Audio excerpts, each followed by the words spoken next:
Hi, I'm Rev B J. I am recording this message, which was delivered on Sunday, August 4th, at the Unity Church in Manhattan, here in my living room. Something happened to the recording, so I'm doing this taping here. And my title for August 4th was, Well, It Tastes Good to Me.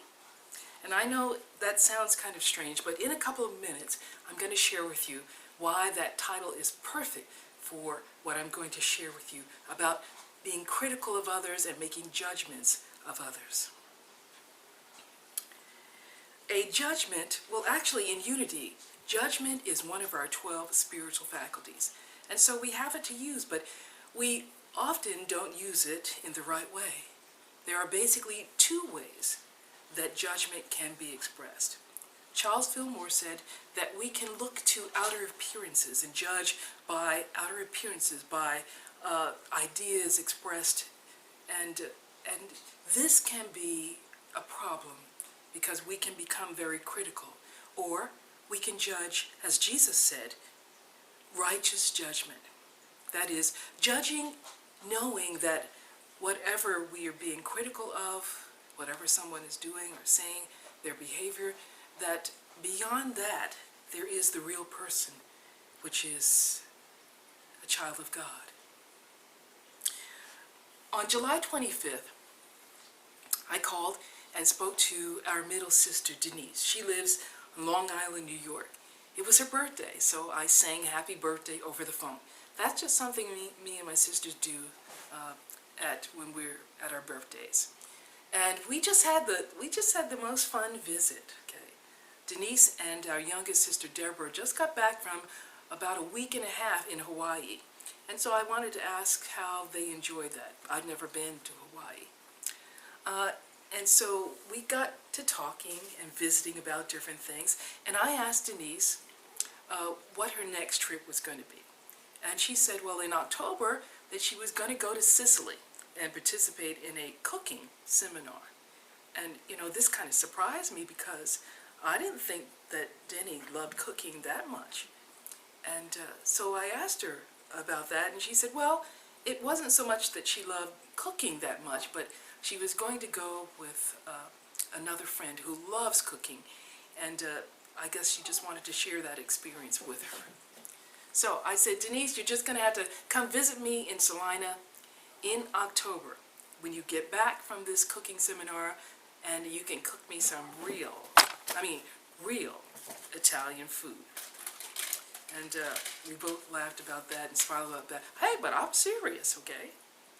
I'm sure I'm going to have to remind her of this too, okay? But I'm already looking forward to it. Taste buds are getting ready. But this led us to begin reminiscing about growing up and the food that my mother used to cook. She was an expert at fried chicken, I tell you. And Dad was a meat and potato guy. Steaks, chicken, and ham and beans kind of guy, okay? But my mom, every now and then, she would cook these main staples for us, for Dad, but she'd also cook occasionally something kind of different. And she cooked enough for herself and enough to share with us girls if we wanted some of it. And a lot of things that she cooked in this way, they were different. And I remember her cooking okra, and it looked so gushy and everything in the pan that I refused to eat it. Okay, and then she cooked liver and onions. Well, I liked the smell of that cooking, but I couldn't stand what the liver looked like cooking in the pan. So I never tasted that. Even to this day, I don't know what those taste like. Okay, but my mother, you know, she would say, well, how do you know you don't like it if you haven't tasted it? And you know, as kids, that sounded pretty darn logical. So most of the time, she got us to taste these different foods, okay? Some of them we liked, and some of them we didn't, okay? So she wasn't that kind of person that forced us to eat what we didn't really like, okay? Except for Thanksgiving dinners, when our maternal grandmother would always fix and bring to the Thanksgiving meal white turnips, okay?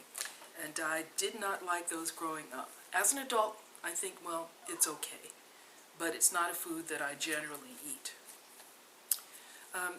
But my mother enjoyed, every now and then, Southern food. And my mother was not Southern. She was born in Canton, Ohio. But being of this race, soul food is quite popular with Black Americans. So my mother, I remember that she brought home this jar of pickled pig's feet. And it was gross to us kids, to us girls, okay? I never tasted that, and she didn't make us. And then one time she cooked hog maws and chitlins. I remember that because of the vinegar smell, okay? And that looked horrible. And when we realized what it was, we definitely didn't want to eat it. And she didn't force us to taste that. And to this day, I do not know what those foods taste like. I probably will never know what those foods taste like. And her logic didn't work, okay? And we asked, well, Mom, how can you eat this stuff? And she said, well, it tastes good to me. And that's the title of my message. Well, it tastes good to me. And Denise and I began laughing about all those experiences growing up. And I don't know, I had this imaginary scenario come to mind, so I shared it with Denise. She said, I can see you graduating from this cooking school and opening your own restaurant and inviting all of the people in this whatever this small community is to come in one night for the opening night and have free meals. And these would be all your favorite specials and your exotic cooking. Okay, and the news people and the camera people from the town were there for this grand opening. And my cats are running around. Okay.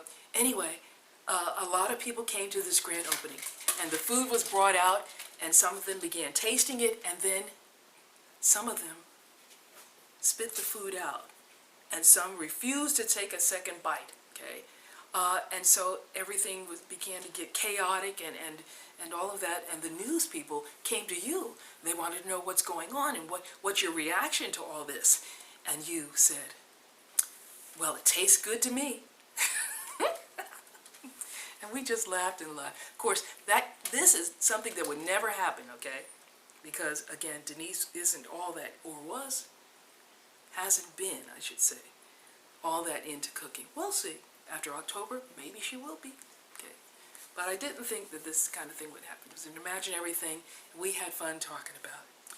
But, as we began to, how you get on a run with something.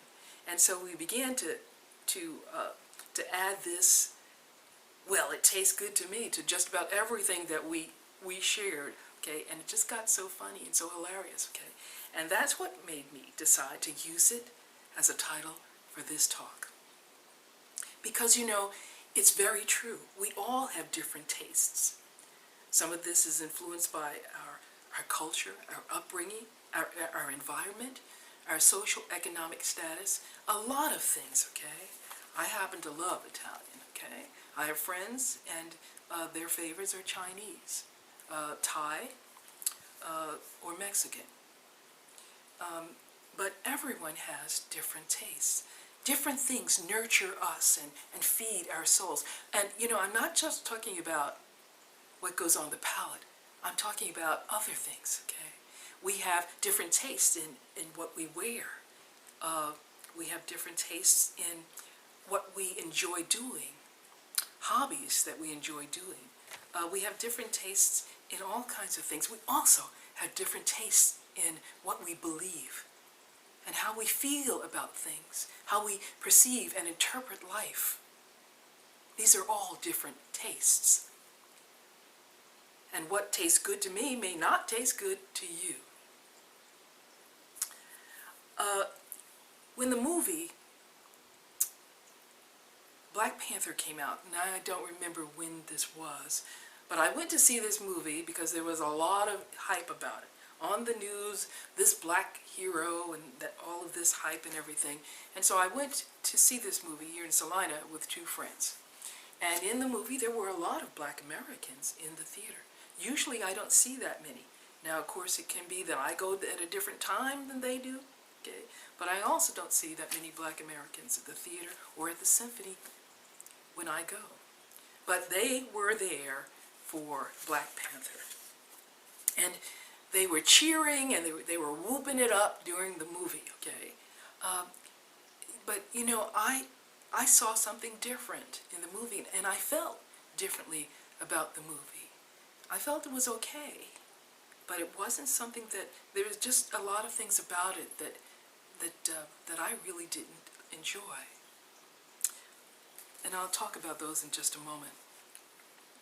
So after the movie, my two friends and I decided to go to a nearby restaurant to maybe get a snack and to visit about the movie. I had eaten some nacho cheese and chips, during the movie, so I wasn't hungry, so I really didn't order anything. I just had some water. But one of my friends turned to me at one point and said, "Well, how did you like the movie?" And I knew what she was expecting for me to say, but in honesty, I share with her, you know, I didn't like it. There were a lot of things about it that that could have been done differently. And she looked at me really, really strange. She began to get a bit upset. And I felt like I was on spotlight here, okay, because she wanted to know why I didn't like it, okay. And you know, your feelings, thoughts about some things like that, sometimes it's hard to express that, okay. But she began trying to change my mind. I guess for her, Black Panther was, she could say, like what my mother said, "Well, it just tastes good to me." And I would have to say, well, that movie wasn't my taste.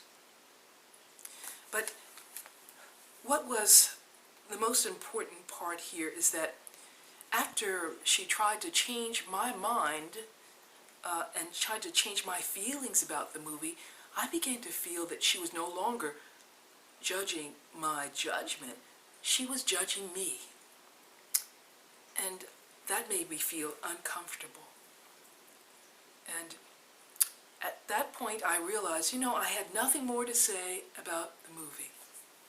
I wasn't trying to convince her, and she wasn't achieving her goal of changing my mind, okay?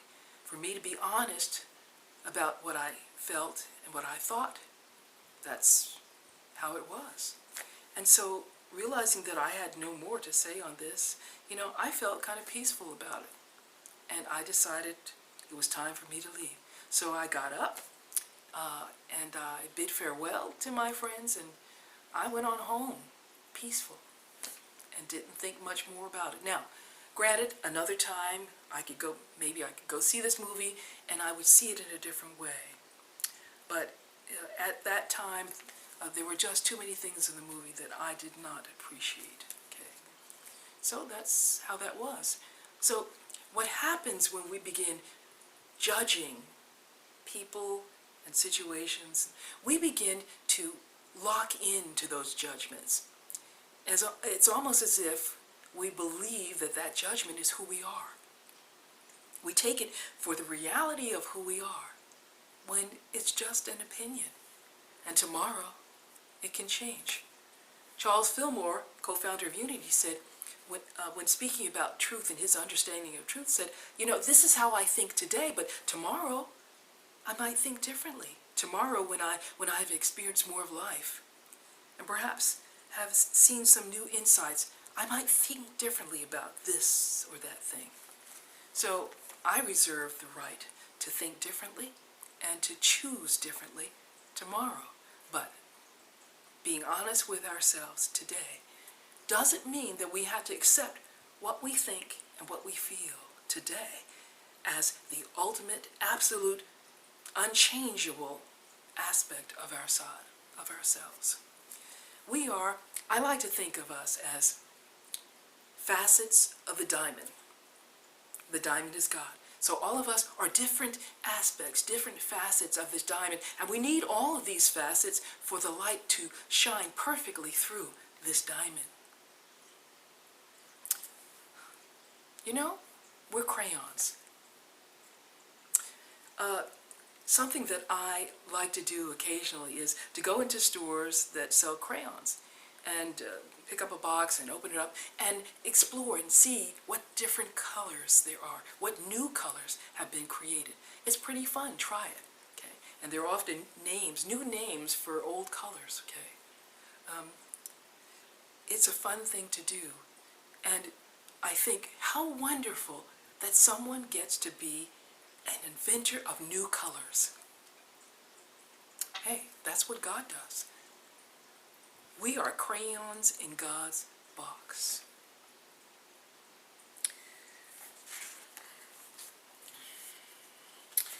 And so what we are seeking to do is to learn to accept that people have different tastes. And in accepting that, we honor, we give respect to them for their choices. And once we can do this, then we can move on to enjoying the fact that we are all one. Just like the spokes in a wheel, okay? As they move out from the hub, they seem to be individual and going their own way as the wheel turns. But when we move closer to the center, to the heart of each of those, they are attached to the one hub, as we are, spokes attached to the wheel that is God. And you know how crayons, the tip can break off, okay, or it works down, and it gets dull. Well, you know, when we have these relationships with others that cause us to want to be critical or judgmental, that's like our crayon self being worn down. And those relationships sharpen us, tune us up. And that's the purpose of challenging relationships, okay? We learn something more about ourselves, about others, about the world, and about our relationship with God through all of these changes. And I believe that they're beautiful. We are all crayons in God's box. Now, I am going to share some tips. If you are struggling with the habit of being negative and being critical of others, I have a couple of tips that might help. Number one, be mindful. Be aware that you are being critical and judgmental so that you can then hit the pause button in your mind, hit the pause button. Or, as I shared last week, the rubber band technique can be used here. Put a rubber band around your wrist, and when you feel yourself beginning to get warm here, gently pop the band and snap yourself back from this habit, which is an unconscious thing. Okay? And number two, avoid stereotyping others. A stereotype is often a mistaken idea or belief that we have about groups of people or certain situations. Okay? And we're basing that on outer appearances, thoughts, feelings, outer appearances, things that are changeable again. And we tend to group people all in this one stereotype. It's rarely ever a true image of someone, because we are seeing others through the lens of our own consciousness. Number three, look for the goodness in people. Here at Unity, one of our favorite expressions is, the Christ in me beholds the Christ in you. And so we can learn to let that Christ self get past the appearances, the expression, the behavior that someone is showing and exhibiting, which is causing us to feel uncomfortable, such that we begin to get critical and judgmental. We can look past that by allowing that Christ self in us to be what sees, looking through the eyes of the inner Christ. Number four, educate yourself. It's important to learn what motivates someone, what motivates their actions. Okay? For example, when someone keeps behaving in a certain way and annoying us, it could be due to a disability that they have. It could be due to a number of problems and challenges that they are going through in their life that we don't know anything about. So we can give them a break. Number 5, try to find common ground. Maya Angelou said that we are often more alike than we are different. And when feelings of criticism and judgment begin creeping in, we can stop and realize that that person loves their family just like we do. That person loves the opportunity to live life free and joyous like we do. And to cut them some slack. 6, find ways to feel good about ourselves, because when we feel good about ourselves, we are less likely to be critical and judgmental of others. Because sometimes we express that because we are unhappy within. And it is very easy to be critical of others when we are trying to avoid our own problems. And so when we choose to feel good about ourselves and focus on what's good, we're showing and expressing more of that light, and that causes another person to respond to that light. Number 7, don't blame yourself. Our survival instincts often kick in because we are often more attuned to the negative. Now, psychologist and author Rick Hansen shares that the human race is hardwired for the negativity. He says the negativity is like Velcro, sticks to us. And focusing on the good is like, I forget that term he says, Velcro and Teflon, okay? And I think of a Teflon pan, you're frying some eggs and they just slide right on out, okay? And so he says, focusing on the good, on the positive, is like Teflon, often slides away. And basically, attuning ourselves and being aware of the negative was a survival instinct. You had to be fearful of your environment. You had to be judgmental. Because if you were not, you often ended up getting eaten by a dinosaur or some other huge critter back in those old days. So psychologically, we are hardwired to focus on the negativity because that's the thing that in the past we needed to watch out for, be careful of, guard ourselves against. But we don't have to react and respond that way today. We really don't have any physical dinosaurs running around who are going to chomp down on us. Okay? Yes, there are people who are dragons and in a psychological sense, dinosaurs, but they're not going to eat us alive. Depersonalize. We're always going to be meeting people who are different. We're always going to be meeting people who kind of rock the boat in the wrong way. So we're always going to be tempted to be critical and judgmental. If we stop taking things personally, we can stop being so critical and judgmental. We can say, oh, that person is just going through their thing. And let that, what's that expression? Let the water run off the back, like water off a duck's back. And the last one, cultivate compassion. We know that when we criticize others, it doesn't feel good inside. And it doesn't feel good to be criticized, okay? And so we can remember this, okay? And the old golden rule, treat others as we want to be treated, okay? And remember, we're all crayons in God's box, and it's beautiful.